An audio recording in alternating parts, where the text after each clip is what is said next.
Hello here. Welcome to the second lecture in digital communication. After our first laid-back lecture on introduction of digital communication, without further ado, let's gear up and set it right into our syllabus. In this lecture, we will be talking about the basics of information theory. We will look into the word uncertainty based on information theory and how uncertainty is related to information.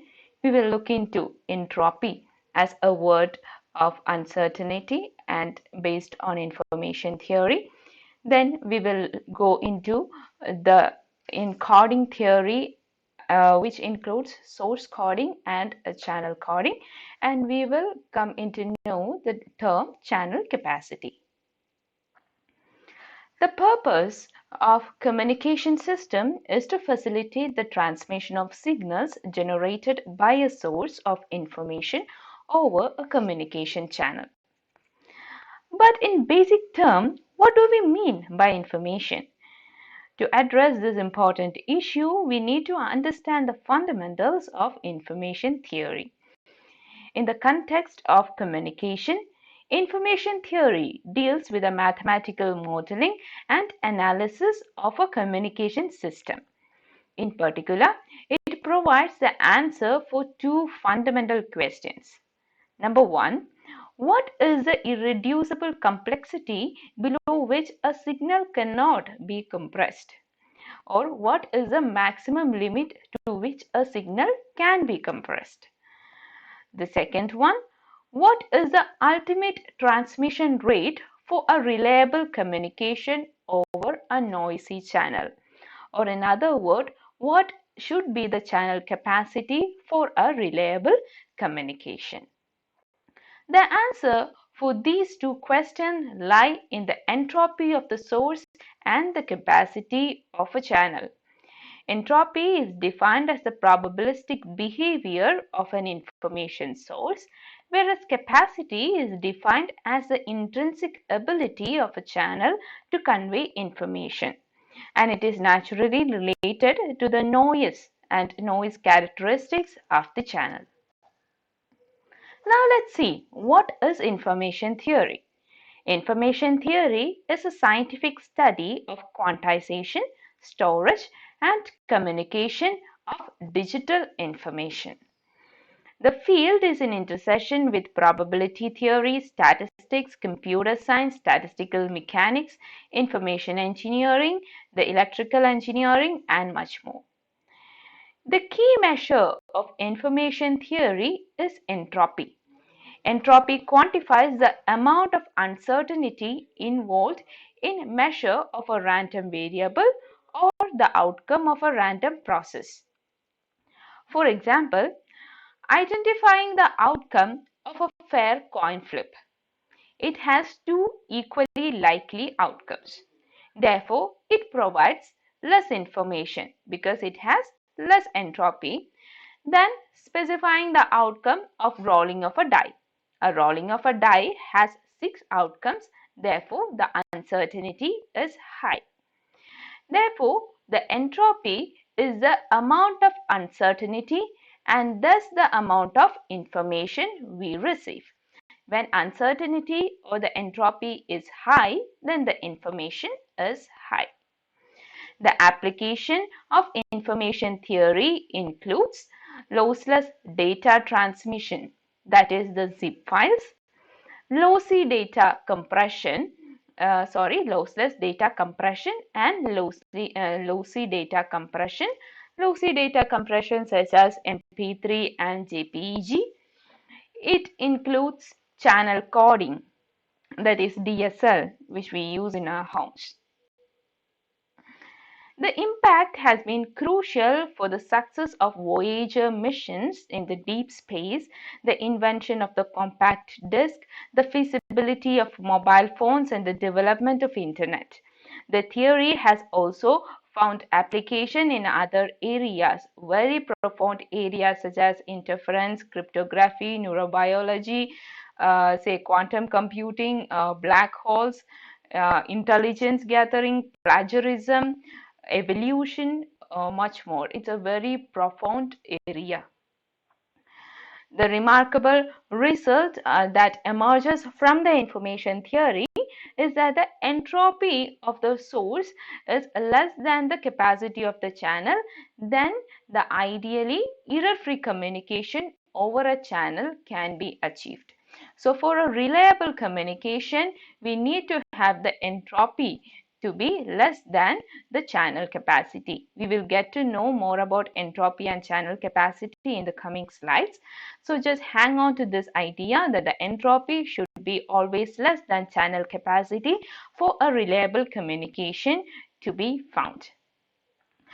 Therefore, let us begin our study of entropy. So, to start the study of entropy, as we have discussed, let us look into the terms uncertainty, information, and entropy.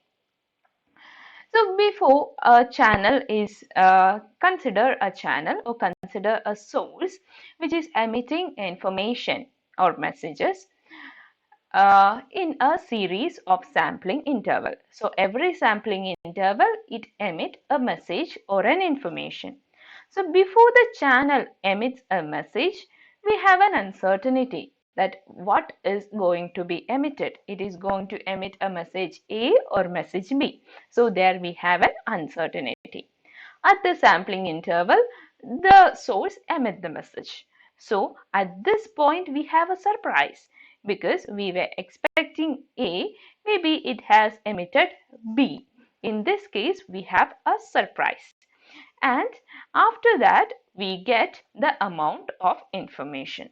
So all these terms, say uncertainty, surprise, amount of information, entropy, everything is closely related. Information can be thought as a resolution of uncertainty. Consider a source emitting message or information. Let Sk be the set of all information which occur from the device with a probability of Pk.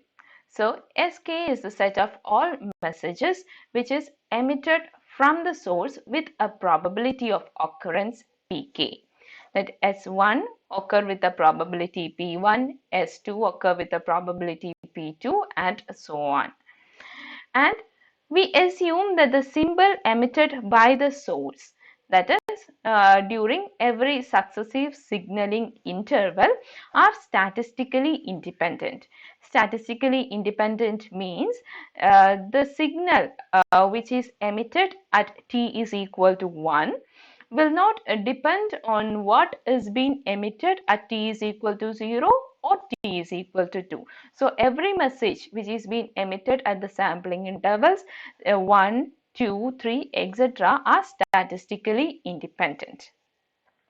Given such a scenario, we can find the measure of how much information is produced by a source. The idea of the information is closely related to the uncertainty or surprise. Say yes is an event which is being emitted. Say S is an event at which a message Sk is emitted with a probability Pk. If Pk, the probability of emitting a message is equal to 1, which means that it has the maximum probability of emitting that message at that time. Therefore, we do not expect any other message, say Pi, I to be emitted at the same sampling interval because the probability of emitting the message Sk is maximum. Therefore, the probability of emitting another message Si is totally unlikely. Therefore, the Pi is equal to 0. In this case, we know what is going to be emitted. We have no uncertainty in what is going to be emitted. We completely know Sk is going to be emitted and thus the Sk comes out. Therefore, there is no chance for surprise. Since there is no surprise, there is no information either because we already know Sk is going to be emitted and Sk got emitted. So there is no surprise, hence no information. and there is no surprise because we know what is going to be emitted. On the other hand, if the source symbol occur with a different probability, say if pk had a probability of 0.25, then we have a surprise element waiting for us, and therefore the information will be there. The amount of information gathered from a source by observing an event S is equal to Sk with a probability Pk is given by I of Sk is equal to log of 1 by Pk. We know that when Pk is high, that is when Pk is maximum, which means that no information. When Pk is very low, that is probability of emitting is low, then information is high. This is an inverse relationship. When probability is high, information is low. When probability is low, information is high. This equation can also be written as amount of information emitted during an event S is equal to Sk is equal to minus log to the base 2 of Pk, and it is related by a logarithmic function. So for Sk is equal to 0 when Pk is equal to 1. When Pk is equal to 1, we have Sk, or the information gathered, I of Sk is equal to 0. What is the case when Pk is equal to half? When Pk is equal to 1 by 2, since it is log to the base 2, this will give us an answer log to the base 2, 1 by 2 will be equal to 1. That is, when the probability of the event is half, we get 1 bit of information. The amount of information is measured in bit per event. So we get 1 bit of information when the probability of occurrence of that particular event is half, such as in the case of a coin flip. In the case of a coin flip, getting a head or a tail has a probability of half. Therefore, after the coin flip, the amount of information we have received is 1 bit of information. Therefore, 1 bit of information is the amount of information that we gain when one of the two possible and equally likely events appear. That is, when we have two equiprobable events, such as in the case of a coin flip, after delivering the message, we get 1 bit amount of information. And let us talk about or mathematically define different cases of amount of information. The first case, which we have already discussed, is that when Pk is equal to 1, that is probability of occurrence of an event is maximum, no information is gathered. If we are absolutely certain of the outcome of the event, even before it occurs, there is no chance for surprise. There is no chance for uncertainty. Therefore, no information is gathered. I know everything, therefore, no information. The second chance is when the probability of occurrence is something between 0 and 1. And we know that probability can only take a value between 0 and 1. In that case, the information also varies inversely, such as if the probability is 0, information is really high. Probability is 1, information is 0. And in between there is information, we get information. Therefore, occurrence of an event Sk either provides no information or provides some information, but it never brings a loss of information. That is, the amount of information I of Sk should be always greater than or equal to 0. That is, it cannot be negative. So there is a scope for surprise. The property number 3, or case number 3, say at any event, if the probability of receiving a message I is greater than the probability of receiving a message k, that is pi is greater than pk, then the information we have gathered from the message sk is greater than the message of information we have gathered from the message si. So it is an inverse relationship. The last property is that every event is independent of each other. We have, say we have in a particular event, we have attained an information, amount of information I of sk from one message and I of si from another message. We have already assumed that these events, every event and every message is statistically independent. Therefore, they are independent over addition. The information obtained from both the messages is equal to the addition of individual information obtained from each messages. Hope this is clear with you, and let us move on to the term entropy. We have already used the term entropy several times, so let us give a mathematical definition for entropy based on what we have seen so far. A source emits message sk at every signaling interval, and the amount of the information I of sk is the average, and we receive an amount of information I of sk. This is what we have seen so far. The average over the amount of information produced by all the messages of a source is given by the entropy.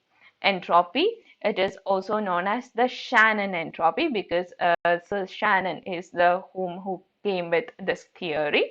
The entropy of a channel H of S is determined by the average information which is being obtained from all the messages transmitted by the source.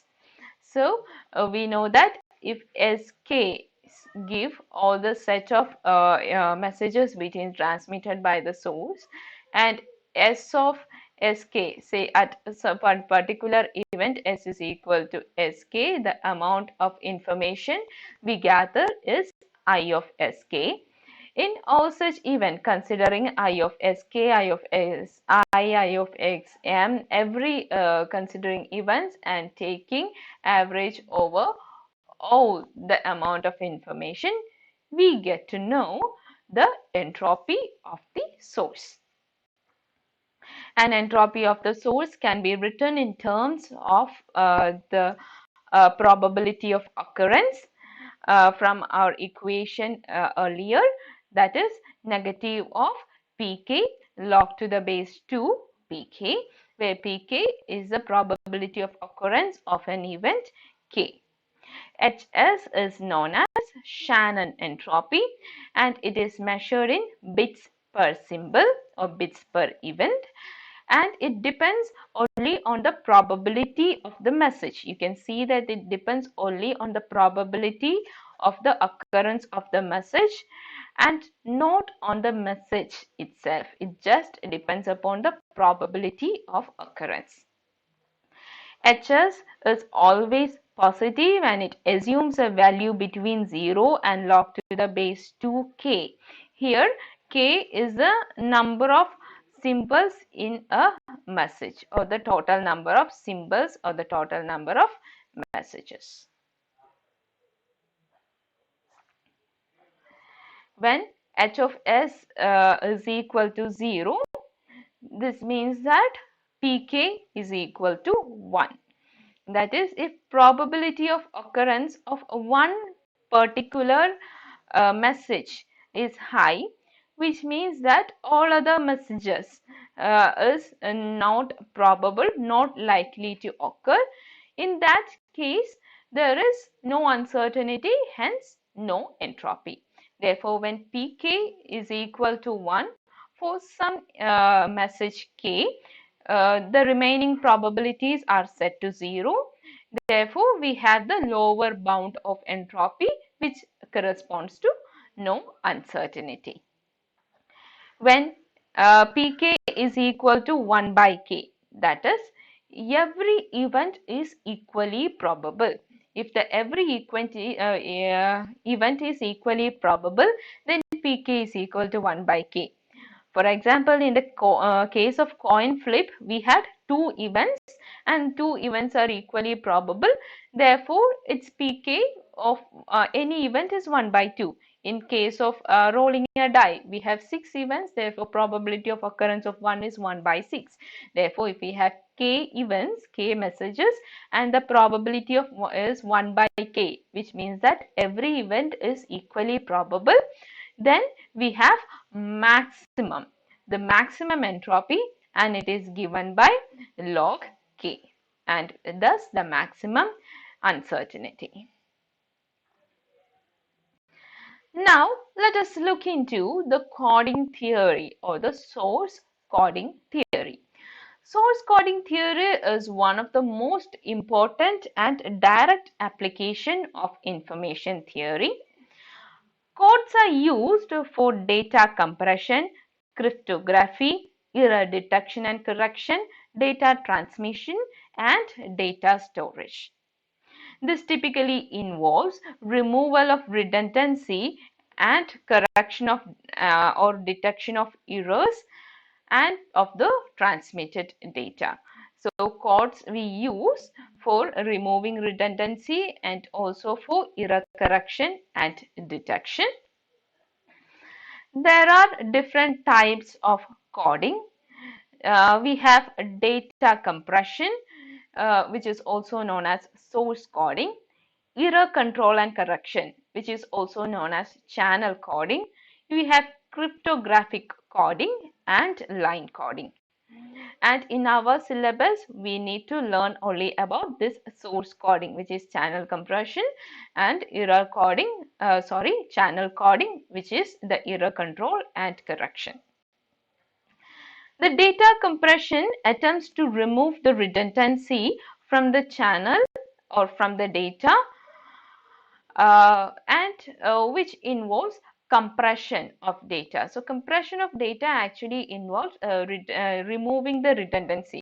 As we have already discussed in our last lecture, redundancy means all the unwanted information. So compression actually means we remove all the unwanted information from the source data, then we transmit it over a channel. So there are, for example, zip data compression. This makes the file smaller, and this reduces the internet traffic. The other method, that is error correction, on the other hand, adds extra bit of data or redundancy towards the transmission for more robust, to make the data more robust to disturbances present in the transmission channel. We will see this in detail. So in source coding, what we do is removal of redundancy, and in channel coding, what we do is adding more redundancy. A typical musical CD uses this to correct scratching. That is, we know that when we were using this compact disc, even though there were scratches on the compact disc, if it's not fatal, we are still able to view what is in that CD. The CD is still usable. So for that, what we actually use is this channel coding or error controlling coding techniques, so that the information is not completely lost. Cell phones also use this technique to correct fading of the noises over high frequency radio transmission. Then data modems, telephone transmission, even the NASA's Deep Space Network, everyone employ channel coding techniques efficiently. So the first one we were looking into is source coding. Source coding is also known as encoding. So the aim of the source coding is to make the source data or the source file smaller. so that the transmission will be easier. We can reduce the internet traffic, etc. The process of representation of a data generated by a discrete source of information is known as source coding. The device that performs this representation of data, that is source coding, is known as a source encoder. If some source symbol is known to be more probable than the other, then we may exploit this particular feature to assign to make coding. So what we do is we assign short code words to the more frequent symbols and long code words to rare frequent symbols. And this type of coding is known as variable length code. For example, the Morse code, which is used in telegraphy in past, actually employed this variable length code. The source encoder must satisfy two different notions. That is, the source encoder should produce an output which is binary, and also it should be uniquely decodable. It is uniquely decodable so that the original source sequence can be reconstructed at the output perfectly from the encoded binary sequence. Given a discrete memoryless source, in this case, I mean what we have discussed so far, that is the message emitted at t is equal to 1 depend only on that event. It does not depend on the event t is equal to 0 or t is equal to 2. So such a system or such a channel in which the message emitted, the output depends only on the current input and do not depend on the previous or future input. In that case, we say that the channel is memoryless. So a memoryless channel, for a memoryless channel whose output is denoted by any random symbol h's, imposes a limit on the average code word. This entropy h of s actually imposes a limit on the average length of the code word we can use, and this average length has to be greater than the entropy of that event. So the average code length has to be greater than the entropy of the source or entropy of the event. Therefore, we have a coding scheme. L have to be, or average L have to be greater than or equal to h of n's. In such a case, we have a coding efficiency, and the coding efficiency is always greater than or equal to 1. We have a good coding efficiency if the average code word length is greater than or equal to the entropy of the source. According to this theorem, the entropy Hs represents the fundamental limit on the average number of bits per second of the symbol which is needed to be necessary to display the signal, or this necessary set of signals. And we have a coding efficiency which is always less than or equal to 1. The common characteristic of the signal generated by a physical source from their natural form, which is always analog, as you have learned in analog communication, this contains a larger amount of redundant information which we do not need. So it is okay to remove all these redundant information. Therefore, we can make the transmission efficient. We can make the efficient use of the communication resources. So for efficient signal transmission, the redundant information should be removed prior to channeling the information. The principle of coding is that the entropy of the source is a measure of information.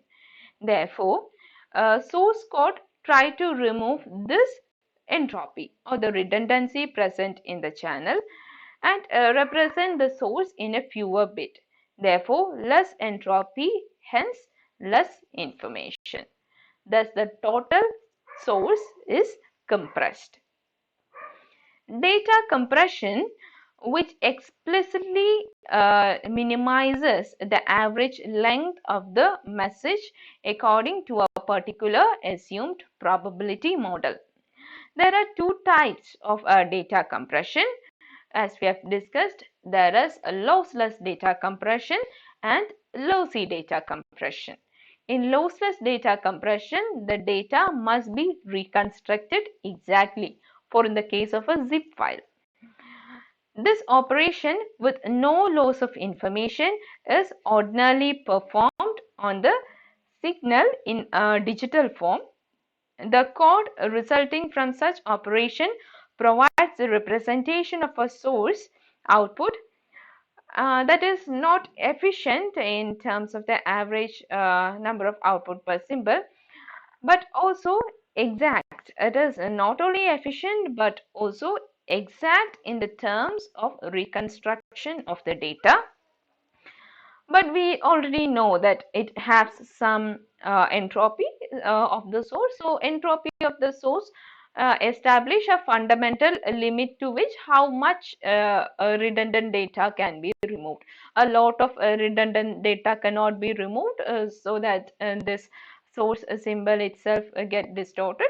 So entropy actually gives us a fundamental limit at which the redundant data can be removed. Basically, this lossless data compression is achieved by assigning short keywords to the frequent outcome and long keywords to the less frequent ones. We use a type of coding which is known as prefix coding or instantaneous coding to use this to get achieve lossless data compression.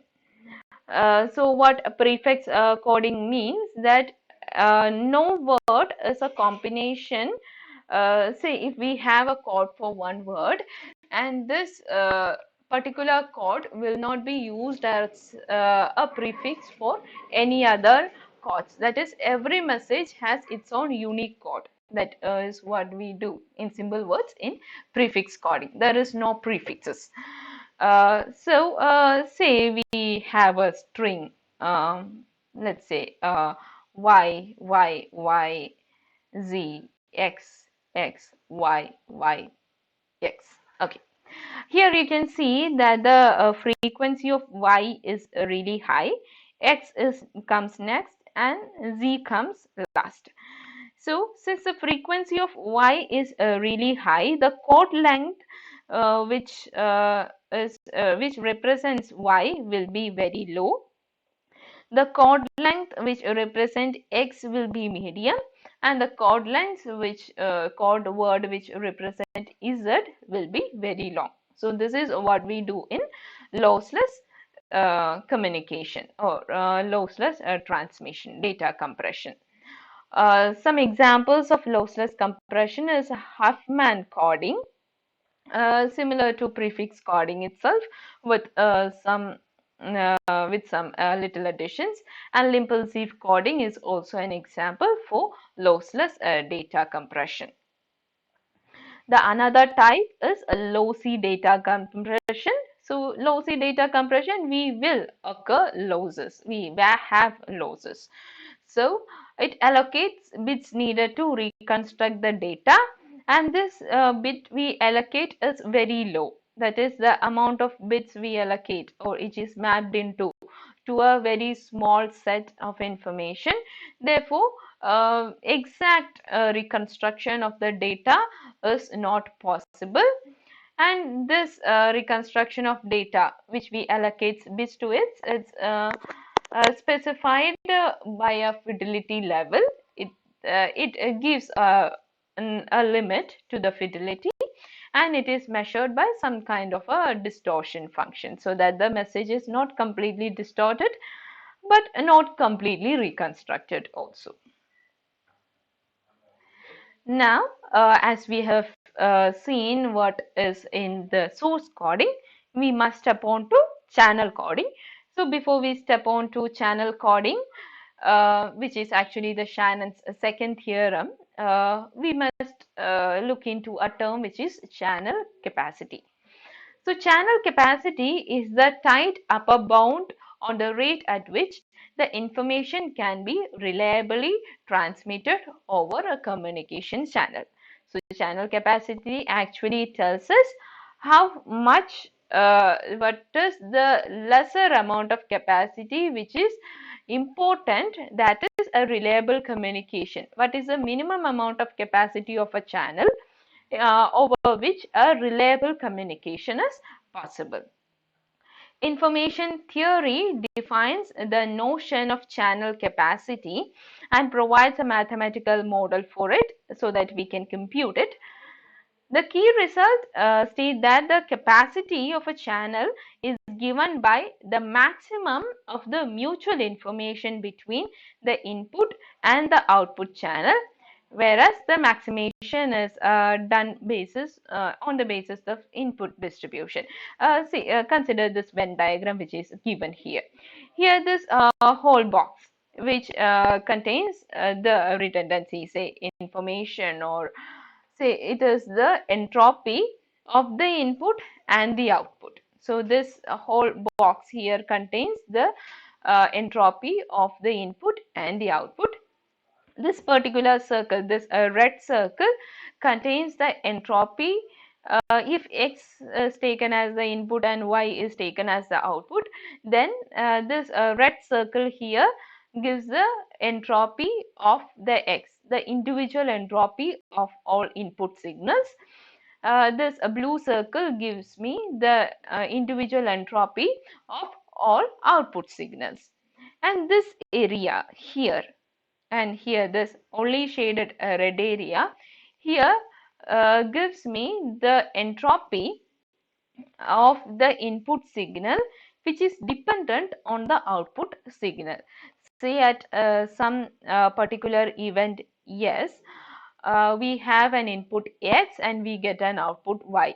If the input signal or the probability of the input depends on the output signal, then we consider it as a conditional probability. We call it as a conditional probability, and the conditional probability gives us the conditional entropy. So entropy of the input event for a given output event, and this portion here gives us the entropy of the output event for a given input event, for a given input probability.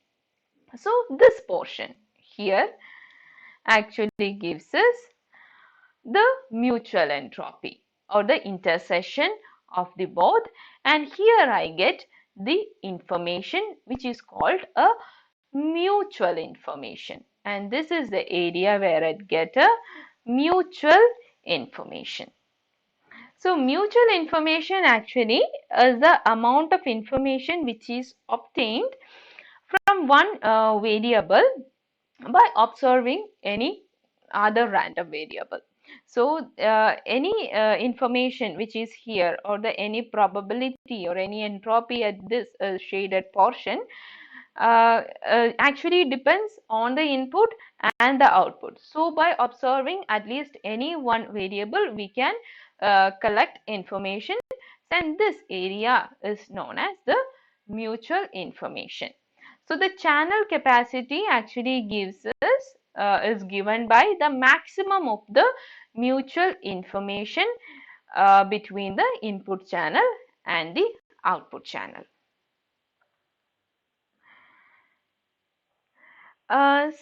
We have a message W.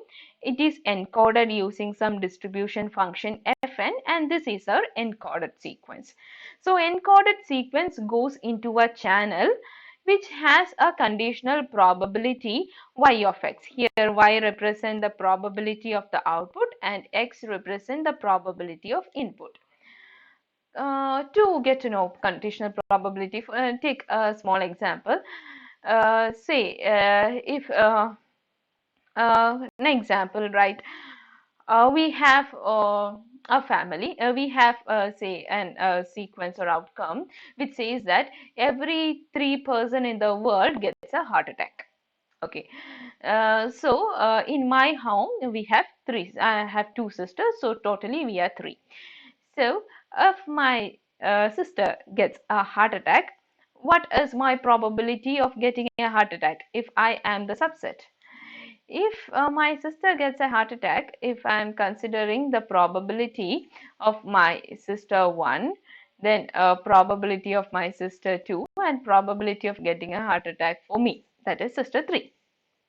If this particular person gets a heart attack, then the probability of getting heart attack for these two persons goes to 0. But we know that the heart attack is something related to genetic. So if my sister gets a heart attack, the probability that I will get a heart attack is really high. It is not 0. So this probability actually depends upon whether my sister gets a heart attack or not. So, if the probability depends not only on one particular event, but on any other particular event which had happened or about to happen, and this kind of probability which depends on some of the other information or some of the other events which is not statistically independent, such probabilities is what we call as a conditional probability. Okay. Even though the example I given was not completely reliable, and this is what we call by conditional probability. Say the channel is a noisy channel, and this noisy channel employs a conditional probability, and this conditional probability is the probability of y, the probability of achieving a message y given the probability of x. So this is what is represented by P of yx. So therefore the probability of the outcome completely or somewhat depends upon the probability of the input. So we have a conditional probability which is inputted by the noisy channel. So after transmission we get a receiver sequence, and receiver sequence then again go to a decoder which is decoded according to some distribution function, and we get a estimated message. This message may not be same as the input message. So we need to know what is this probability or what is the capacity of a channel, how we have to engineer the channel such as the received message is not much distorted. Therefore, we employ the term channel capacity. So channel capacity C is given by the supremum or maximum of the mutual information X, Y. Mutual information is the information we get by observing only one variable. So what is mutual between the input and the output? So what is the mutual information between the input and output, and the maximum of which can be taken as the channel capacity. And this supremum or maximum is taken over all possible choices of the input probability. The channel capacity therefore is an intrinsic property of the channel itself.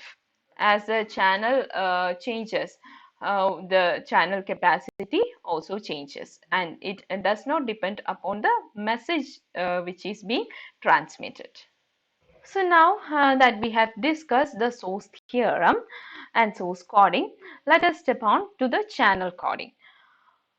We have recognized so far that there is inevitable presence of noise in a channel which causes the discrepancies, the errors between the output and the input data sequences of a digital communication system.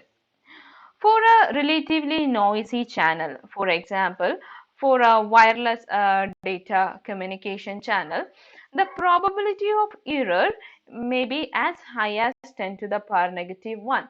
10 to the power negative 1 means 1 of every 10 messages which is transmitted gets an error. So when we transmit 10 messages, only 9 messages is received correctly. And for many applications, this level of reliability is utterly unacceptable. Indeed, a probability error at least equal to 10 to the power negative 6, as low as 10 to the power negative 6 is needed for practical requirements. To achieve such a high level performance, we resort to a use of channel coding. So what is actually channel coding? We already know that the noise is inevitable. So what can we do? We can introduce redundancy, say noise by ourselves into the channel or into the source message in a controlled manner such that there is no space for any other external noises. So that is what we do in channel coding. ഞങ്ങൾ രണ്ടുപേരും അകത്ത് പോയി മീനെയും കൂട്ടി വേഗത്തിൽ പുറത്തു വരാം. നീ കുതിരവണ്ടി റെഡിയാക്കി നിർത്തിക്കോ. വന്ന ഉടൻ പുറപ്പെടാം. ഞാൻ മീനിനെ കണ്ടിട്ടില്ല. മീൻ എങ്ങനെ ഒറ്റക്കാണ് വന്നെങ്കിൽ എനിക്കിത് മീനെയാണെന്ന് എങ്ങനെ മനസ്സിലാവും? ഓ ശരിയാണ്. ഒരു ഐഡിയ ഉണ്ട്. ഞാനൊരു മന്ത്രം പഠിപ്പിച്ചു തരാം. അത് നിങ്ങൾ മീനിനെ പഠിപ്പിച്ചാ മതി. വാ വാ. ഓം ബ്രഹ്മണേ മൂർത്തിമതേ ശ്രുതാന ശുദ്ധിഹേതവേ നാരായണ യതീന്ദ്രായ തസ്മൈ ശ്രീ ഗുരവേ നമഃ. പന്നി ഇത് ഞാൻ പഠിക്കുമ്പോഴേക്കും 1.5 ആഴ്ച എടുക്കും. ഇത് അവിടെ ചെന്ന് അവളെ പഠിപ്പിച്ച് അവൾ അവിടെ നിന്ന് ഇവിടെ വന്ന് ഇത് പറയുമ്പോഴേക്കും പാണ്ഡിതരെ നമ്മുടെ 16 അടിയന്തരം നടത്തും. നീ ഇവിടെ വെറുതെ നിന്നാ മതി. The principle of channel coding is to increase the resistance to noise in a digital communication system. Specifically, in channel coding, we insist, or it consists of mapping towards a specific set of data or specific set of information, which is done by the channel encoder. So channel encoder adds a redundancy, and this redundancy is from a specific set. And at the receiver, we do inverse mapping, and it is done by the channel decoder. I hope we have discussed this in our first lecture when we studied the block diagram of a digital communication system. For digital communication system, we have a channel encoder at the transmission end and a channel decoder at a receiver end. So channel encoder adds redundancy. This is also known as mapping. And this redundancy we add, or the noise we add, is actually from a control set which we already familiar with. So using the same control set, we do inverse mapping at the receiver end, which is done by a channel decoder. The incoming data sequence is mapped into an input data sequence. So incoming data sequence is mapped into a channel input sequence, and the channel output sequence is reverse mapped into an output data sequence. And this is done in such a way that the noise in the channel is completely reduced. You can see that we have a discrete memoryless source. We have discussed what is memoryless source. Every message is statistically independent. Then it goes to an encoder. Encoder adds redundancy into it, also known as encoder does the mapping.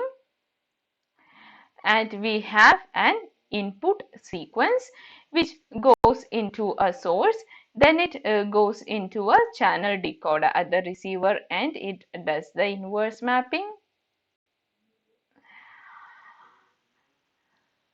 The decoder inverse mapping is done, and from that the source information is reconstructed and it goes to the destination.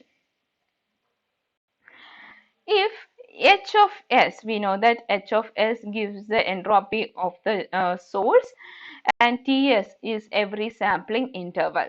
So h of s by ts actually gives us the average information rate, because this h of s is related to the information. This particular h of s by ts actually gives us the average information rate, and c by tc gives us the channel capacity. For reliable transmission or for a transmission in which the data is completely reconstructed with not much loss, we need to have this average information rate to be less than or equal to the channel capacity per unit time. And this channel capacity per unit time, this particular term is known as the critical rate. So, for reliable communication to happen, the entropy or the amount of information, the information rate have to be less than the critical rate. The channel coding theorem is a most important result of the information theory. The theory specifies that the channel capacity C is actually introduces a fundamental limit on the rate at which the transmission of a reliable, error-free message can take place over a discrete memoryless channel. So, we have come to the end of this lecture, and in this lecture we have learned about information theory. So, what is information theory? It is a mathematical model of what we call as information. So, in information theory we have seen that if there is no entropy or no uncertainty, then there is no information. So, the probability of the information the source message actually gives us the entropy and hence the amount of information which is received. We have looked into the uncertainty and relation between uncertainty and information. When uncertainty is high, information is high. We have looked into entropy. Entropy is referred to as an average of amount of information from the source. And we have looked into two important results of the information theory, that is the source coding and channel coding, which is commonly known as the coding theory. We have looked specifically into the source coding and channel coding, and we have looked into the term channel capacity. So see you in the next video. Thank you.